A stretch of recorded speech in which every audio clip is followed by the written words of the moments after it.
Você conhece a Rádio Web Divulgar? Somos uma rádio espírita que funciona com uma intensa programação musical e informativa durante 24 horas. Para ouvir a rádio, basta acessar o site www.divulgar.net.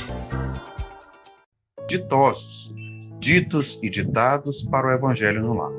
Se encontra à disposição nas principais plataformas de venda. E um bom Evangelho no Lar para todos.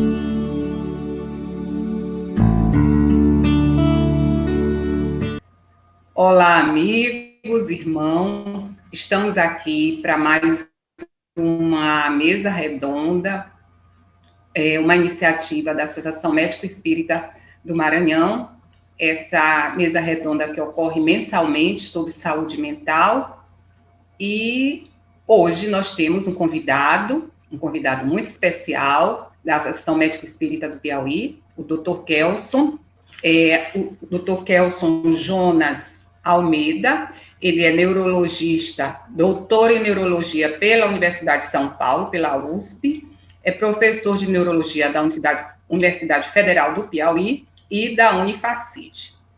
E hoje o nosso tema vai ser como um questionamento. Eu posso ter um psicopata espiritual ao meu lado? E esse vai ser o nosso tema hoje, e dentro desse tema nós vamos ter 3 questionamentos que vamos conversar com o Dr. Kelson. Então, Dr. Kelson, é uma honra tê-lo aqui conosco. Muito obrigada por ter aceitado o nosso convite, seja muito bem-vindo, e já quero começar lhe explorando, pedindo que o senhor faça a oração que inicia sempre os nossos trabalhos.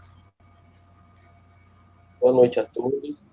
Gostaria de inicialmente agradecer o convite. Espero contribuir com os nossos conhecimentos ainda né? Então vamos lá. Pronto. Pai de infinito amor e bondade, estamos mais uma vez reunidos em Teu nome para o entendimento dos fenômenos mentais que representam a atividade espiritual dos seres encarnados e, quem sabe, dos desencarnados. Nesse momento, pedimos a ajuda da espiritualidade maior para um discernimento mental, para que as nossas correntes mentais consigam ajudar aqueles que estão em desespero, sem entender como funcionam, como pensam, sem entender o que acontece na sua vida. Pedimos o apoio para levar o tão almejado autoconhecimento aos ouvidos mais distantes. Espiritualidade amiga, continua nos ofertando paz, equilíbrio, bons pensamentos e discernimento no entendimento do que acontece no nosso dia a dia. Força para enfrentar as dificuldades e persistência no trabalho no Cristo. São esses os nossos pedidos, são esses os nossos agradecimentos, e que nessa noite sejamos todos guardados pelos bons pensamentos, pelas boas atitudes e pelo exemplo do nosso irmão maior, que é Jesus Cristo. Graças a Deus. Graças a Deus. Então, vamos iniciar nossa conversa.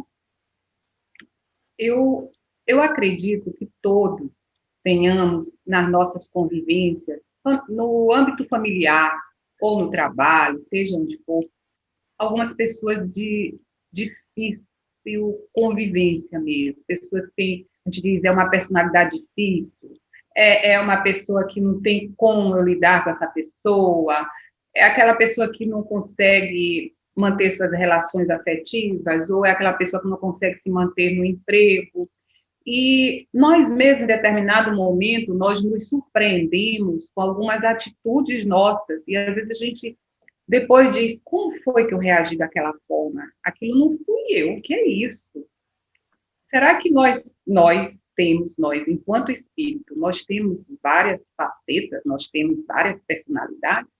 Ou será que em determinados momentos nós estamos sob a influência dos irmãozinhos que ainda estão a caminho e que ficam sempre ali à espreita para que haja uma sintonia. Então, nossa primeira parte, nós vamos realmente iniciar com esse questionamento.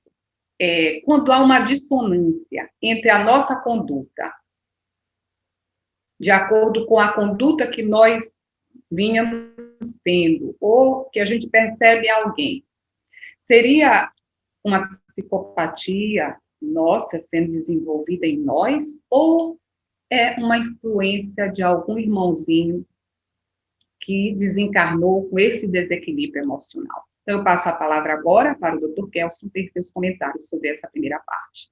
Obrigado pelo convite novamente. Vamos começar com muita satisfação na tentativa do esclarecimento dessas questões, né? Primeiro, a gente vai tomar um aspecto neurocientífico dessas questões, né? Na maioria das vezes, mas nós temos como pegar como é que o cérebro funciona em várias condições, tá certo? Então, assim, o cérebro, ele tem estruturas que elas são estruturas mais que todo mundo conhece, pelo menos se alguém faz a área de saúde aqui, né, por exemplo, você já ouviu falar, certamente, em estruturas cerebrais que formam o sistema nervoso central, né? Então, você tem aqui pelo menos o tronco encefálico e essa área aqui de cima, que a gente chama de córtex cerebral. O tronco encefálico, ele é responsável pelas estruturas, assim, mais primitivas, por assim dizer.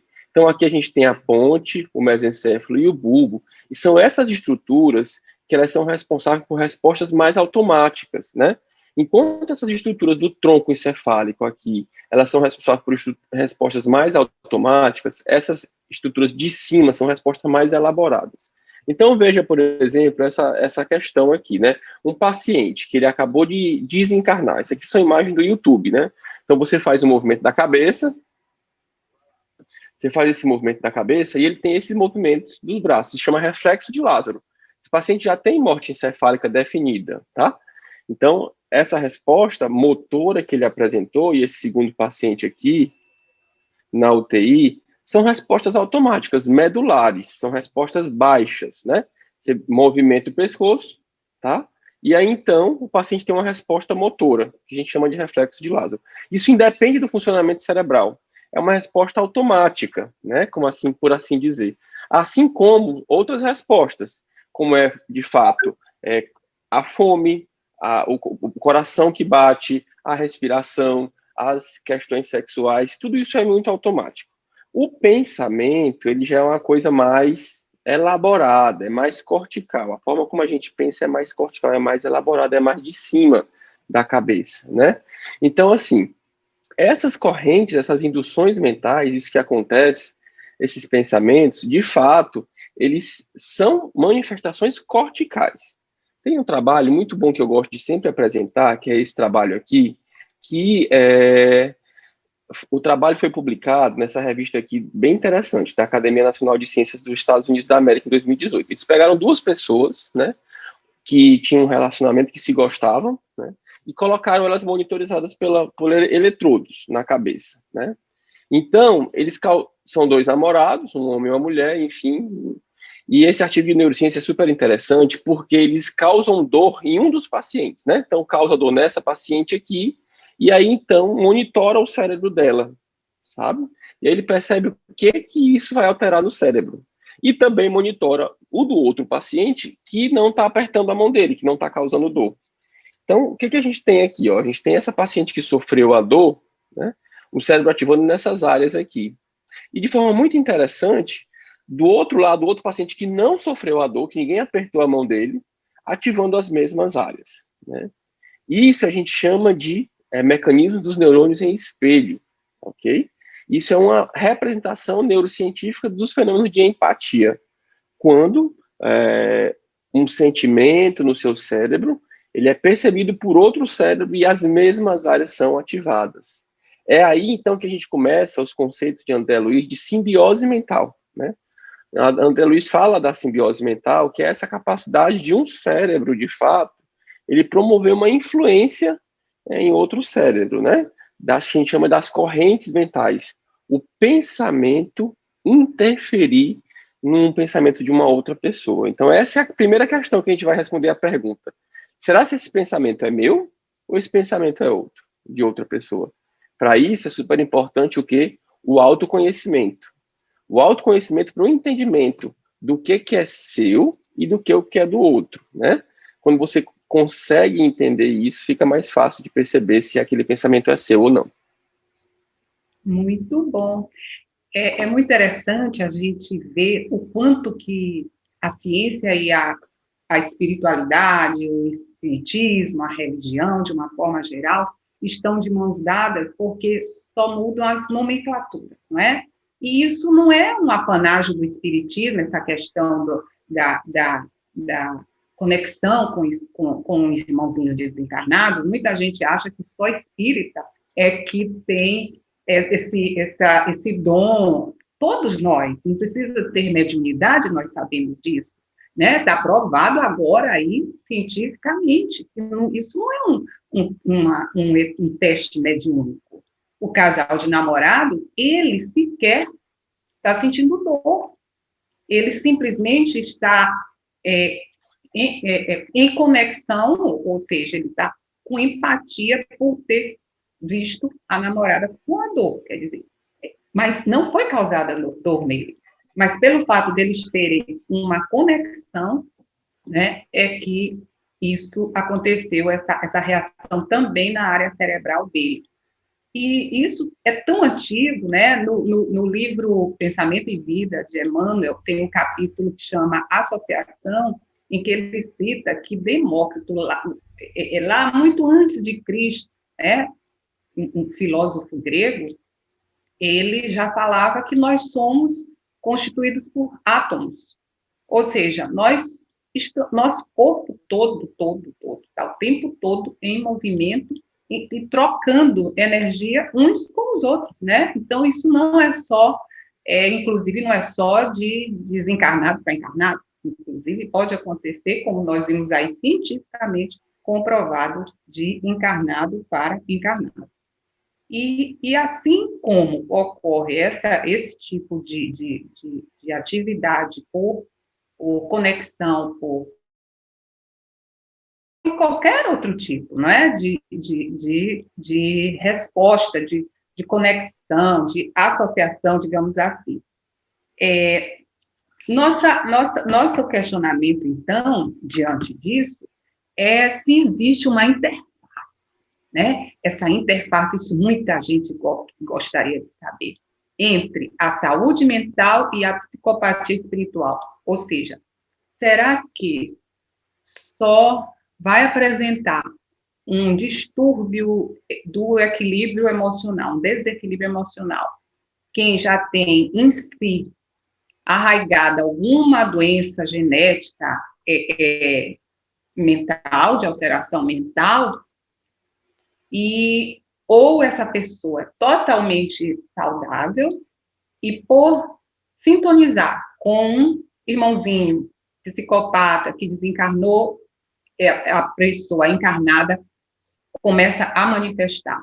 E ainda nessa linha, será que é só quem tem mediunidade que vai ter essa perturbação, esse desequilíbrio emocional em determinado momento? E aí a gente lembra dos irmãozinhos que chegam na casa espírita e que estão em desequilíbrio emocional, e eles vêm dizendo que é somente de um obsessor, né? Essa palavra, tudo, a pessoa dá desculpa para suas condutas de que ele está obsediado.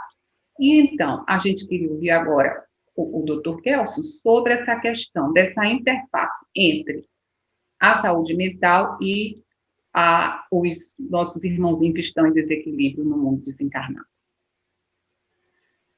A pergunta é bem interessante e tanto quanto complexa, né? Então, assim, na verdade, assim, nós temos os encarnados e os desencarnados, né? Até, a gente sabe que até entre seres encarnados a gente pode ter obsessão, né? Então, se você pode, por exemplo, pensar demais em alguma coisa, aquele pensamento fixo, né? E uma obsessão entre encarnados, né? ou existe a própria auto-obsessão, em que você é encarnado e você tem um pensamento fixo em alguma coisa, e então você se desequilibra, então torna aqueles neurotransmissores exauridos em determinada região. Tem regiões do cérebro, por exemplo, a região frontal, e áreas que são associadas ao bem-estar, né? Então, há um perfeito equilíbrio de neurotransmissores nessas regiões, quando, então, há uma perturbação causada por si também, causada pelo outro, esse outro pode ser encarnado ou desencarnado, a perturbação desses neurotransmissores desequilibra o paciente, e então a gente observa esse prejuízo na qualidade de vida, na execução das nossas atividades, né? Esse nome psicopatia, ele tem vários significados, né? Se a gente for olhar o DSM, que é o Manual de Diagnósticos em Psiquiatria, e a gente classificar qualquer uma daquelas alterações como psicopatia, ou seja, uma doença da psique, são várias alterações, né? Então, você tem, por exemplo, transtorno dissociativo, transtorno de personalidade, transtorno depressivo, que é extremamente frequente hoje em dia. Então, a própria mediunidade em si, ela é considerada pelo DSM como uma experiência dissociativa. Uma experiência dissociativa em que a gente não tem, na verdade, na maioria das vezes, um transtorno. Na dissertação de mestrado que a gente orienta, a gente classificou 2 grupos de médiums. Um grupo de médiums recentes, de pouca experiência, até 5 anos de experiência, e um que tem mais de 10 anos de experiência, né, na mediunidade. Houve diferença estatisticamente significante no questionário SRQ, que é o questionário de sintomas psiquiátricos, para o grupo menos experiente. Aquele grupo menos experiente, ele apresentou mais sintomas psiquiátricos. A gente vê isso realmente na prática. O médium mais inexperiente, ele sofre um pouco mais no início desse desabrochar mediúnico, né? Que é um pouco contrário ao trabalho do Alexander Moreira Almeida, que pegou 115 médiuns e não avaliou essa diferença, e ele viu que, de uma forma geral, nos 115 médiuns, sem essa diferença, havia uma boa qualidade psiquiátrica, na maioria deles, mas a gente conseguiu já diferenciar essas 2 questões. Então, voltando, esse conceito de psicopatia, ele é muito por assim dizer, diversificado. Qualquer uma daquelas doenças do DSM-5, ela pode ser considerada uma apatia, uma doença da psique. Mas se a gente for utilizar a palavra psicopatia em neurociência, a psicopatia em neurociência, ela tem uma outra característica. É a falta de empatia. O psicopata, o que é o psicopata para a neurociência? O psicopata para a neurociência é aquela entidade, aquela criatura, aquela mente que não tem empatia. O que é a empatia? A capacidade de se colocar no lugar do outro, né? Tem esse artigo aqui super interessante que foi publicado, Psychology, uma revista muito boa, que ele compara 2 aspectos de pessoa, o psicopata e o altruísta. De um lado, o psicopata, aquele que não pensa em ninguém, que não se coloca no lugar do outro, né? E do outro lado, o altruísta, o que se coloca no lugar do outro. Para a neurociência, psicopatia é isso, tá? Não existe um conceito, são formas diferentes de conceituar, né? Então, enquanto o psicopata ele não tem empatia, não tem remorso, ele frequentemente ele quebra a lei, ele é desonesto, é muito sorrir de forma crônica, tem um planejamento disfuncional, ele é impulsivo, ele tem um comportamento agressivo, ele tem pouco medo, ele é irresponsável. Então, o psicopata é esse que não psicopata, violento, agressivo, né? Enquanto aquele que se coloca muito no lugar do outro é o altruísta. Então, esse é o espectro entre o psicopata e o altruísmo. O que a gente percebeu aqui, né? Na análise do funcionamento cerebral, dos correlatos neurais. Enquanto aquele que é altruísta, o que é que ele tem? Ele tem uma atividade cerebral que é jogada para a parte de cima, para a parte cortical, que é isso aqui, né? Então, esse circuito de recompensa, é aquele circuito que faz você ficar se sentindo bem, né? Qualquer coisa que lhe faz se sentir bem, por exemplo, uma atividade que lhe dá um prazer. Então, ela ativa esse circuito de recompensa. O paciente que é altruísta, frequentemente ele consegue ativar esse circuito de recompensa que joga o funcionamento cerebral da região do núcleo accumbens para a região frontal, para a região cortical, para o alto, que é o que eu falei naquela hora, né? É o que não era automático, o que é mais pensado, o que é mais elaborado. Já o psicopata, é esse que não tem empatia, e aí na psicopatia são vários tipos de psicopatia. Se a gente fala, por exemplo, aqui naquele que tem um comportamento impulsivo, irritadiço, pode ser um transtorno de personalidade borderline, né? Aquele que não tem medo, enfim, aquele que é desonesto, aquele que pode ser um transtorno de personalidade histriônica, por assim dizer, né? Mas o que acontece? Nessas psicopatias, a atividade cerebral fica muito restrita aqui embaixo, naquela área que eu falei que é automática, né? Que é muito automática, tá? A gente sabe dos estudos de André Luiz que essa região diencefálica aqui é que é a região mais sob o risco de interferências energéticas durante os fenômenos mediúnicos, né? Então é tudo muito próximo, né? Tudo é muito próximo. Enquanto no ser que é altruísta, ele consegue jogar as emoções para cima, elaboradas, o psicopata é tudo muito aqui embaixo, muito restrito, fica num circuito todo o tempo. É como se você... Vamos pensar aqui numa pessoa que quer matar, está planejando o mal para alguém. Até que o planejamento é mais frontal, mas aquela emoção ruim, ela fica todo tempo circulando aqui, como se fosse um pensamento fixo, né?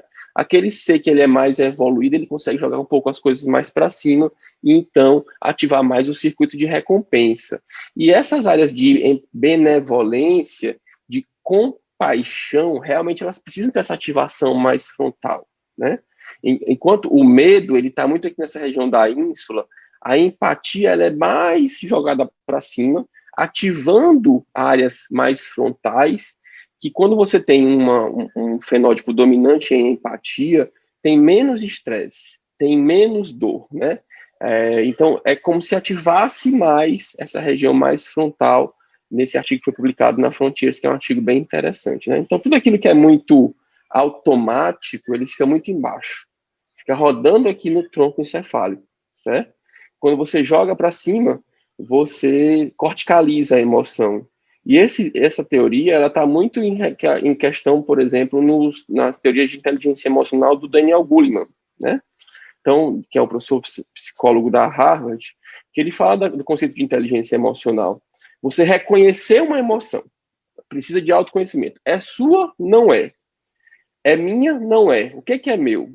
Se quando você, por exemplo, tem uma situação muito grave, de alguém que está querendo me matar, me pegar, você reage com medo ou com fuga, né? A reação do medo da fuga. Então, assim, é uma situação muito grave, ativa a ínsula. Ou você corre para a luta.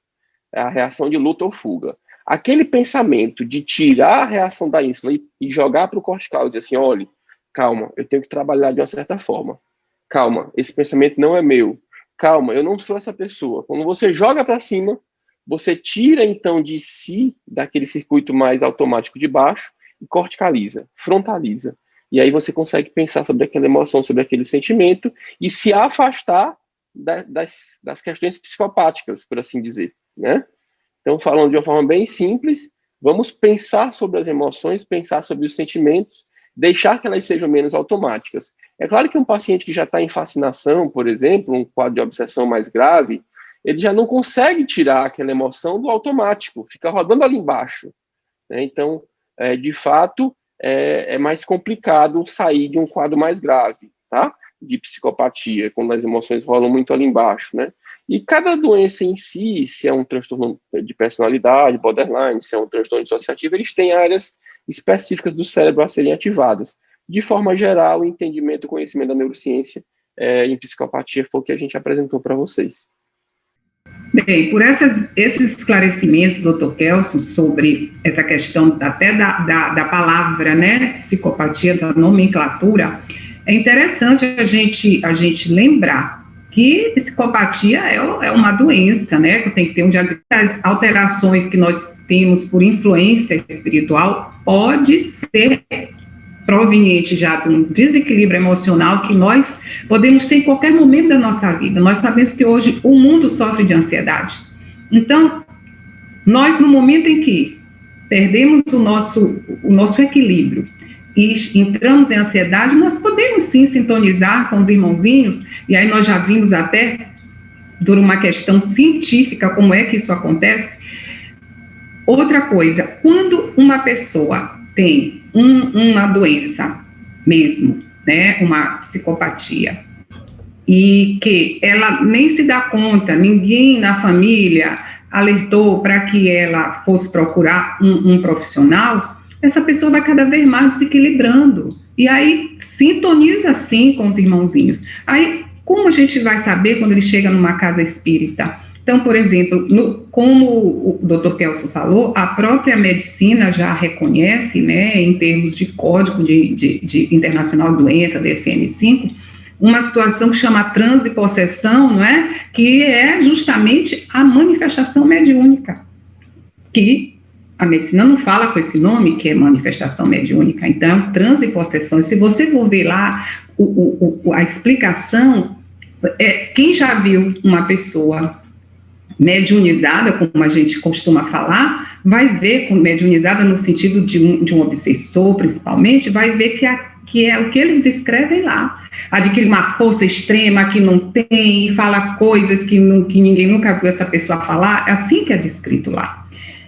Porém, como a gente vai diferenciar se a pessoa está realmente com uma doença, um desequilíbrio, que o mais comum seria a esquizofrenia, ou se aquela pessoa está passando por um processo obsessivo?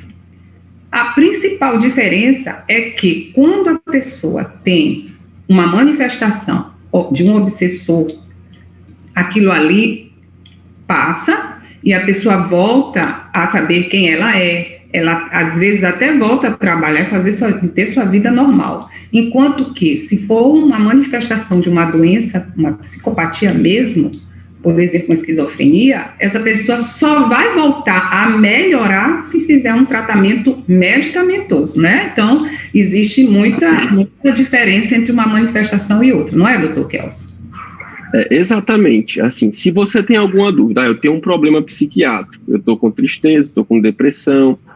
Então, assim, a questão é, nenhum espírita sério, ele vai dizer para você deixar de fazer esse acompanhamento psiquiátrico, né? Então, todos os médicos espíritas, eles orientam.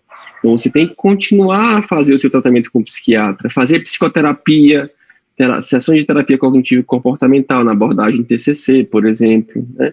E tomar o medicamento, porque o medicamento é uma oportunidade para o cérebro restabelecer aquele equilíbrio daquelas substâncias que foram, então, alteradas, né? Então, é importante manter o tratamento com medicamento, manter a terapia, manter o acompanhamento psiquiátrico para que haja um bom e claro, fazer acompanhamento religioso na casa espírita concomitante, adjuvante, ajudando, né, as coisas a se somarem para um desfecho mais adequado.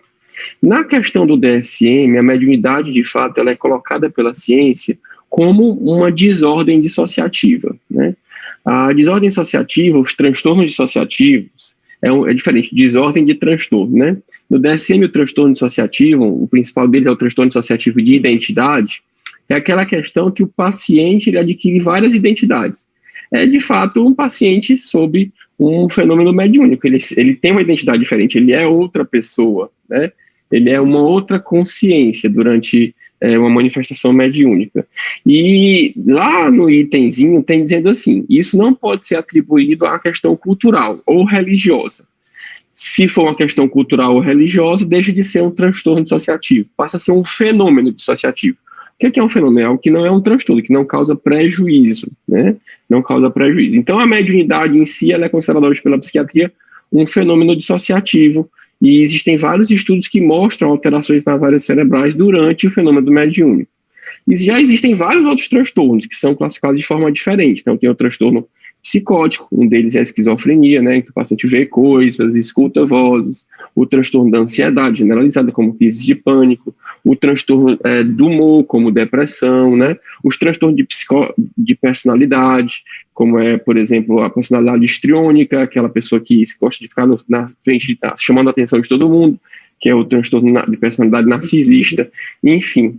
Então, existem vários transtornos que podem ser considerados doenças, que são classificadas pela psiquiatria, e o psiquiatra ele é o melhor médico para dizer qual tipo de transtorno que você tem. A partir daí, ele vai, então, colocar um remédio para aquele tipo de transtorno, tá certo? Esse remédio ele te ajuda ao cérebro que está meio bagunçado, restabelecer aquelas substâncias que estavam em falta e então adquirir o equilíbrio. Eu costumo dizer assim para os pacientes na casa espírita, na reunião, pacientes com problema psiquiátrico, olha, vá para o seu médico, tome o seu remédio. Porque pode ter uma obsessão, como a senhora falou, pode ter um irmãozinho ali lhe obsediando, mas aquele remédio é o corte inicial desse laço. É o que vai te promover um equilíbrio inicial para que você consiga desvencilhar-se dessas influências e equilibrar o seu cérebro. Mas o remédio é só a parte inicial. Então você sai do problema mais grave e começa a fazer terapia cognitivo-comportamental, entender a sua vida, por que isso aconteceu comigo, quais são os problemas que eu tenho algum trauma, eu sofri algum problema, algum trauma grave que desencadeou isso, né? E equilíbrio com o seu próprio, com a sua própria psique, com o seu próprio ego, e aí então a partir desse momento as influências ficam mais difíceis de lhe atacar, né? Então você fica mais difícil de se desequilibrar pelas próprias doenças psicológicas. Então assim, a dúvida grande pergunta, isso aqui que eu estou sofrendo é uma doença ou é um transtorno espiritual? O Divaldo até tem um livro dele, o título do livro é Doença ou Transtorno Espiritual. A gente não deve focar tanto nisso, acho que a gente deve fazer as duas coisas o que é possível pedindo a ajuda de Deus. Vamos fazer nosso tratamento médico, vamos fazer nosso tratamento espiritual. A terapia, a sessão, a terapia cognitivo-comportamental, o encontro na casa espírita, eles são terapias. É onde você consegue conversar, você consegue dizer o que é que você tem, mas obviamente a ajuda de um profissional registrado no Conselho de Psicologia ela é super importante. O que a gente gosta de dizer assim, as coisas têm que ser feitas juntos no caminho do bem. Você precisa mudar a sua trajetória. Sair de uma trajetória que você estava, de desequilíbrio, e passar para outra trajetória. E essa mudança acontece quando se incorpora os princípios de moralidade e ética, né? A moralidade, a mudança no padrão vibratório, acontece quando se tem outro padrão moral. Quando você consegue sair daquilo que lhe vinculava às forças mais pesadas, às energias mais densas, e então você passa a ter um outro comportamento. E isso é uma mudança diária, né? É desejar bem ao próximo, é fazer bem ao próximo, é partilhar de caridade, é se colocar no lugar do irmão que sofre e pensar, meu Deus, o que é que essa criatura está passando, como é que ele está se sentindo, né? Ter benevolência, ter compaixão, trabalhar sem querer apenas retorno financeiro, trabalhar pelo bem da humanidade, se conectar com a natureza, se conectar com os animais. Tudo isso muda um padrão, te tira de um padrão mais inferior. É como se a gente trouxesse para o correlato neural, daquele artigo que eu mostrei, te tirasse daquelas sensações mais baixas, mais automáticas. Um bom exemplo são as questões sexuais. A gente tem pessoas que são viciadas em sexo, por assim dizer. Ela passa o dia pensando naquilo, É quase algo automático, Isso não pode atrair coisa boa, não é verdade? Então, isso fica difícil dizer. Quanto que isso que é doença e quanto que é transtorno espiritual? Bem, a gente acha que é muito doença e é muito transtorno espiritual, né? Classificar quanto por cento é de um e do outro fica difícil, mas é muito os dois. Quando você sai dessa questão automática, que você passa a ter relações sexuais com alguma finalidade de construção na Terra, com alguma finalidade mais adequada, não apenas pela questão de libido, então você sai de um padrão mais inferior e joga para cima, ou seja, melhora a moralidade, você fica sob melhores influências, certamente, né? Muito bom. Aí o doutor Kelso estava nos falando sobre o atendimento na casa espiritual, como é importante nós orientarmos os nossos queridos irmãos de que eles precisam de um tratamento médico. E quando acontece o contrário, um médico, ele é espírita, ele está em seu consultório e chega um paciente com essas alterações de comportamento e você percebe todo o histórico que existe uma influenciação espiritual. Como nós vamos abordar esse paciente? Então, eu queria a opinião do Dr. Kelso sobre isso. A pergunta é super interessante dirigida aos médicos espíritas. Primeiro, deve ser feito durante a anamnese um entendimento das crenças do paciente, né?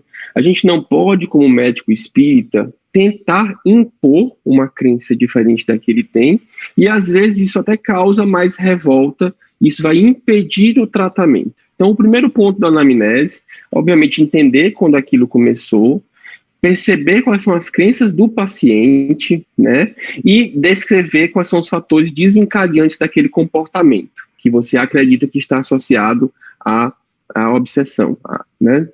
Então, você vai entender que fatores desencadeantes são esses, que fatores são esses. O que é? É problema sexual? É pensar só em dinheiro? Realmente são crimes que aconteceram? É o pensamento do paciente que é muito patológico? Vamos entender quais são esses fatores desencadeantes. E a partir daí a gente vai a cada um desses fatores tentando desamarrar, porque isso é uma questão que é muito complexa, pode e muitas vezes está associada a várias encarnações, né?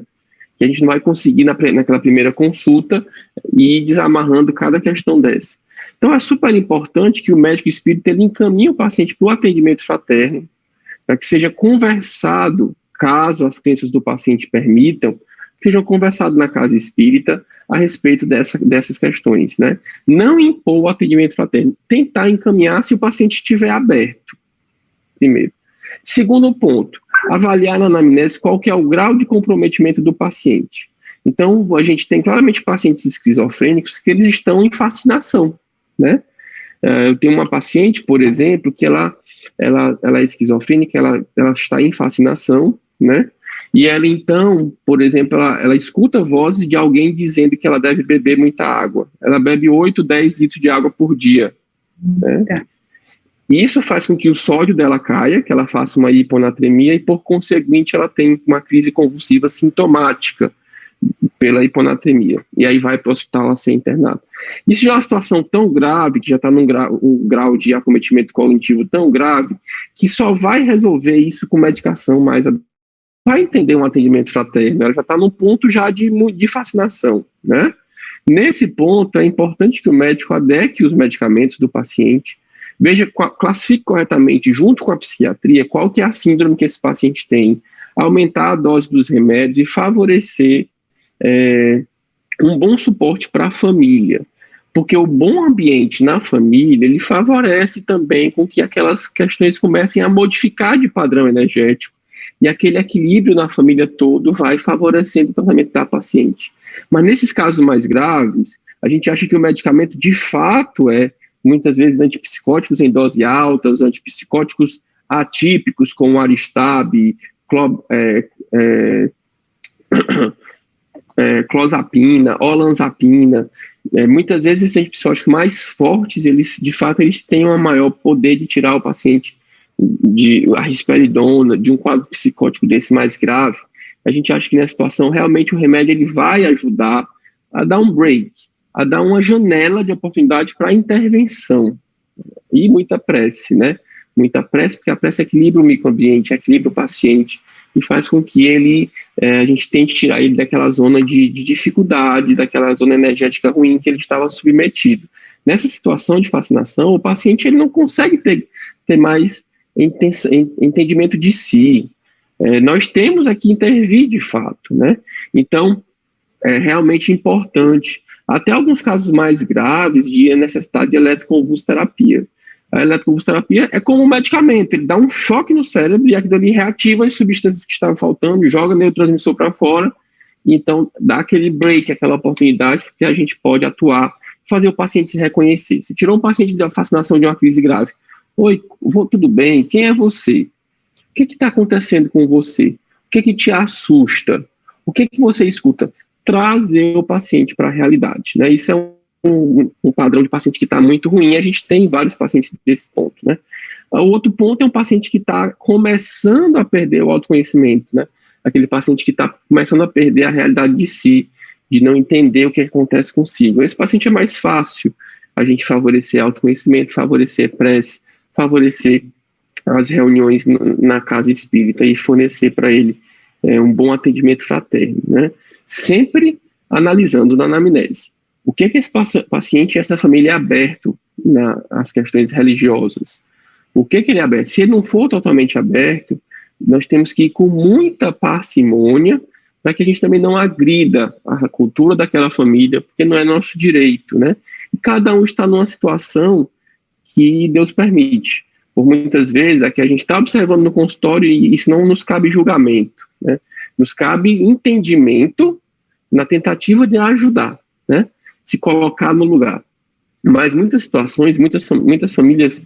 Quem de vocês já não viu aquele paciente que participa de um culto religioso, ou que é muito fervoroso, e você claramente na sua consulta, você percebe que aquele culto religioso ele prejudica o andamento da saúde mental do paciente. Mas a gente não pode bater de frente, a gente tem que ir com muita parcimônia, e então aliar, por exemplo, uma coisa muito boa que é muito neutra, e que a gente já tem vários artigos publicando: meditação, mindfulness. O mindfulness, que é a atenção plena, ele não é uma religião em específico, mas ele favorece uma concentração, a ativação da região frontal do cérebro, uma tentativa de equilíbrio dessas substâncias que estão desequilibradas. Então, o médico ele pode favorecer, sim, esse tratamento do paciente a partir da anamnese. Muito bom. E é interessante essa questão do respeito ao credo, às crenças do paciente. E hoje as universidades, mais de 2/3 das universidades dos Estados Unidos e algumas do Brasil, já tem a disciplina de espiritualidade, justamente para que os médicos possam abordar de uma forma ética essa questão da espiritualidade, para que as pessoas entendam que nós não somos só essa matéria, que nós temos uma alma, e que essa alma tem várias histórias, várias crenças, várias experiências, e que elas se manifestam em formas de doença. E uma coisa assim que me sensibiliza muito é quando eu vejo uma família tratando aquele paciente que está em desequilíbrio da sua saúde mental como um estorvo, como um problema. E nós sabemos que não, que aquele é um instrutor, aquela pessoa está ali naquele seio familiar para dar uma lição, para que a família aprenda, principalmente, a ter compaixão, a ter empatia, a ter paciência, a ter amor, né? Porque tudo passa pelo amor. Se você tiver na sua família, na sua convivência, uma pessoa, como nós começamos a nossa conversa hoje, como eu falei, de um difícil relacionamento, uma pessoa que todos acham que é um estorvo, olhe para ela com amor, olhe para ela como se fosse uma mensagem do alto para que você se transforme. É um exercício diário você conviver com pessoas assim. E vocês vão observar, quem tiver essa experiência, que ao tratar essa pessoa com amor, com carinho, embora tenham momentos muito difíceis de acontecer, a cura vai acontecer mais rapidamente, porque existe essa sintonia, que nós já falamos tanto, essa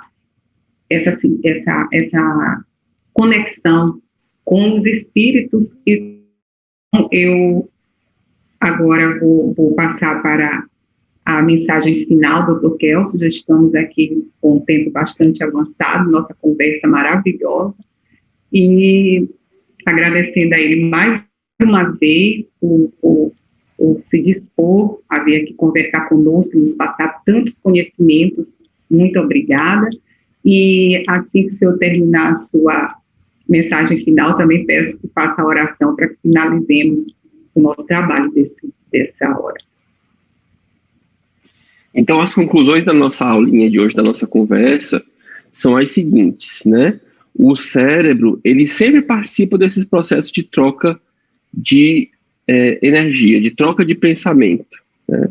Então, o cérebro é essa estrutura que, de acordo com o livro dos médiuns, sempre participa do fenômeno mediúnico.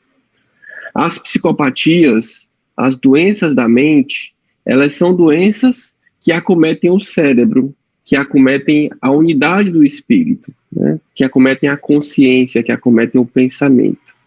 Essas doenças advêm desse desequilíbrio. E é quando acontece esse desequilíbrio que a gente fica mais suscetível a esses acontecimentos. E, por fim, a gente comentou da questão da mudança, do tratamento disso, né? Que está pautado na moralidade, na caridade, na gratidão, na empatia e na mudança desse comportamento que está arraigado, que causa essas doenças. Essas são as nossas considerações. Eu agradeço muito o convite. Espero não ter jogado muito a discussão na ciência, porque a ciência ela é muito pífia, frente aos conhecimentos de Deus, mas é algo que a gente precisa cientificizar o conhecimento espiritual. Kardec sempre buscou o acompanhamento científico e a sistemática científica para a discussão dos temas espirituais. Isso traz mais credibilidade, isso faz com que nós estudemos mais, com que cresçamos mais. E a neurociência, ela é fundamental no entendimento de como o cérebro funciona. Portanto, se essas influências espirituais acontecem modificando o cérebro, nós temos explicações fisiopatológicas e científicas a dar. Por vezes e por muitas vezes essas explicações são pequenas, são pouco conhecidas, estão fora da nossa capacidade de entendimento maior, mas é o que nós temos para hoje, né? Com o que nós temos para hoje, eu agradeço novamente a participação e realizo a prece de encerramento.